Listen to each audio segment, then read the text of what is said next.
Mbak, lihat deh. Masa ada yang bilang sertifikat elektronik nggak aman sih? Terus datanya gampang dipalsuin, tanah bisa diserobot negara. Kalau gitu ngapain pemerintah nyuruh kita buat ganti ke sertifikat elektronik? Sebenarnya nggak ada hubungannya antara sertifikat elektronik sama kehilangan tanah yang sekarang menjadi isu di masyarakat.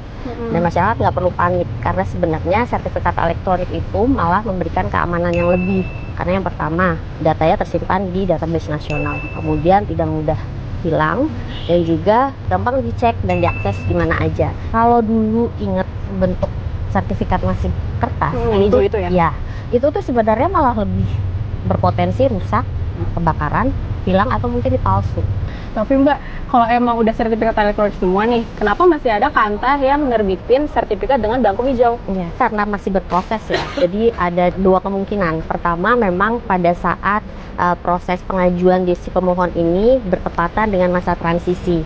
Yang kedua, kita tuh memang sedang bertahap dari mulai Januari 2024 sampai Juli 2024, peralihan beberapa kantor petanahan beralih dari analog menjadi elektronik. Tapi prinsipnya semua nanti akan beralih ke elektronik pada saat layanan pemeliharaan data, misalnya kayak jual beli, waris, hibah. Di sisi lain, pemohon juga boleh mengajukan langsung, pemilik tanah bisa minta supaya sertifikatnya diganti belangkonya dari analog menjadi elektronik. Kalau saat pengurusan sertifikat nih, emang bisa ya kemungkinan luas tanah kita itu berkurang atau bertambah? Pada saat proses pengurusan sertifikat itu, pemilik tanah sudah dilibatkan dari awal, dari proses pengukuran maupun juga proses pemeriksaan berkasnya. Pemilik tanah tuh harus sudah memasang patok batas tanahnya dan juga harus sudah disetujui oleh tetangga batasnya gitu. Jadi tetangga batas harus hadir untuk tanda tangan. Kalau istilah kerennya kontradiktur delimitasi. Terus Mbak, kalau misalnya luas tanahnya lebih luas gimana? Kalau lebih luas itu perlu dicek dulu.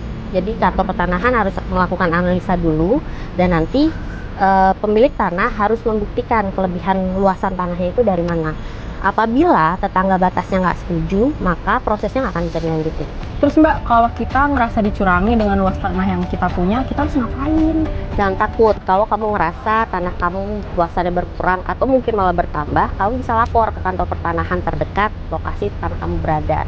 Hak kamu dilindungi asal kamu punya bukti yang cukup dan berani speak up. Dan kamu harus sering-sering main kantor BPN. Kalau gitu berarti nggak perlu was-was lagi tentang sertifikat elektronik ya Mbak? Betul.